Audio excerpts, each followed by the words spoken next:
Nga ana teknike, për çfarë bëhet fjalë? Problemi i ishmit nuk zgjidhet domethënë nga një person ose nga një fshat. Problemi i ishmit është do zgjidhje sistemike, domethënë do që shteti t'i hyj edhe ta zgjidhë problemin. Tani ndotjet vijnë nga shumë pjesë, domethënë vjen nga uji i shiut që është i patrajtuar kur derdhet rrugëve, domethënë këtej vijnë gjithë metalet e rënda të Tiranës.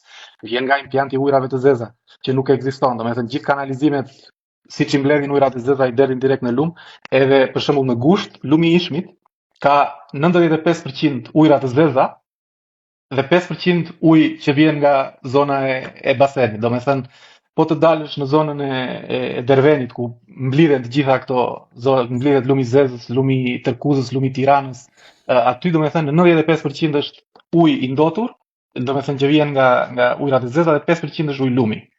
Edhe kjo është pak çështje shumë komplekse sepse uji i lumit bashkëpunon me ujrat e nënveshëm. Domethënë, ujrat e nënveshëm mbushin lumin, po edhe lumi mbush ujrat e nënveshëm. Edhe ujrat e nënveshëm janë një produkt shumë i rëndësishëm për zonën, sepse shumica e bujqësisë atje ka përdor për ujitje ujrat e nënveshëm, shumë njerëz në shtëpi kanë puse, shumë njerëz ushqejnë ose u japin bagëtive ujë për të pirë, ose edhe ato ushqimin e bagëtisë domethënë e rristin me këtë ujë, edhe kjo ndotje, domethënë gjitha këto metalet e rënda, gjitha mbetjet spitalore, sepse atë duhet të ketë mbetje spitalore pa frikë domethënë ujë. Të gjitha këto kalojnë në zinxhirin ushqimor. Kalojnë në zinxhirin ushqimor, pastaj kalojnë nga kafsha dhe te njeriu. Ka një përqindje shumë të lartë të njerëzve që kanë paraliza. Paraliza është një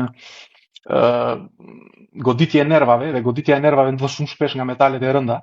Ka shumë mundësi që kjo të jetë për shkak të ndotjes së lumit. Domethënë, lumi nuk është një problem vetëm ekologjik edhe një problem estetik.